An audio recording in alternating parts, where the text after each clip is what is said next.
আচ্ছা বলুন তো, কেন পৃথিবীর ৯৯ ভাগ সম্পদের মালিক ১ ভাগ মানুষ আর ১ ভাগ সম্পদের মালিক ৯৯ ভাগ মানুষ? কেন একই পৃথিবীতে কেউ বিলাসবহুল গাড়ি আর প্রাইভেট জেটে ভ্রমণ করে, আবার কেউ দুবেলা দুমুঠো ভাতের জন্য লড়াই করে? উত্তরে হয়তো বলবেন, ধনীরা জন্ম থেকেই ধনী, অথবা তারা ভাগ্যবান বলেই ধনী। কিন্তু আসলেই কি তাই, নাকি এর পেছনে লুকিয়ে রয়েছে নির্দিষ্ট কিছু নিয়ম এবং কৌশল? বিগত বেশ কিছু সপ্তাহ ধরে এই প্রশ্নগুলোর উত্তর অনুসন্ধানে আমার মাথায় আসে রবার্ট কিওসাকির বলা সেই বিখ্যাত উক্তিটি, ধনীরা টাকার জন্য কাজ করে না, বরং টাকা তাদের জন্য কাজ করে। আর কেন টাকা তাদের জন্য কাজ করে? কারণ তারা অ্যাসেট তৈরি করে।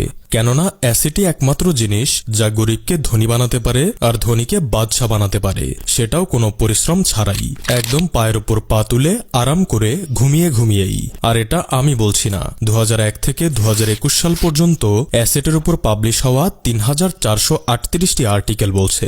তারা আরো বলছে যে ধনীদের দিনকে দিন আরো ধনী হয়ে ওঠার পেছনে এবং গরিবদের আরো গরিব হয়ে যাওয়ার পেছনে পরোক্ষভাবে কাজ করছে এই অ্যাসেট। তাই ভাইজান, আজকের এই ভিডিওতে আমি হাজারো অ্যাসেট আইডিয়ার ভেতর থেকে এমন 3টি অ্যাসেট আইডিয়া নিয়ে আলোচনা করব যেগুলো বর্তমান সময়ে অর্থাৎ 2025 সালের জন্য সবথেকে বেশি উপযোগী, এবং এই অ্যাসেট আইডিয়াগুলোর সাহায্যে আপনি আগামী কিছু বছরের মাঝেই টাকার অভাবকে নিজের জীবন থেকে চিরতরে মুক্তি দিতে পারবেন। আর এই 3টি অ্যাসেটের মাঝে এমন একটি অ্যাসেট রয়েছে যেখানে আপনি লক্ষ কোটি টাকা থেকে শুরু করে মাত্র 100 টাকা পর্যন্ত ইনভেস্ট করতে পারবেন, এবং এটি পৃথিবীর সবথেকে মূল্যবান, নিরাপদ, সময়োপযোগী এবং চরম লাভজনক একটি অ্যাসেট। আমি কোনো প্রকারের চাপা মারছি না, এটা বাস্তব এবং সত্য। বিশেষ করে তাদের জন্য এই অ্যাসেট সবথেকে বেশি উপযোগী হবে যাদের হাতে এখন কোনো টাকা নেই বা থাকলেও খুবই সামান্য। তো মূল টপিকে যাওয়ার আগে দুটি বিষয়ে আপনাদের বলে নেওয়া অসম্ভব জরুরি বলে মনে করছি, ভিডিওটা দেখুন। পতিত আওয়ামী লীগ সরকারের সময়ে ব্যাংক ও আর্থিক খাতে ব্যাপক লুটপাট হয়েছে, যার খেসারত দিতে হচ্ছে সাধারণ গ্রাহকদের। বহু ব্যাংকে জমা রাখা গচ্ছিত অর্থ তুলতে পারছেন না সাধারণ গ্রাহকরা। 5টি বেসরকারি ব্যাংক কার্যত নামেমাত্র টিকে আছে। দেউলিয়ার পর্যায়ে আছে 12টি ব্যাংক, অতিমাত্রায় দুর্বল 15টি ব্যাংক।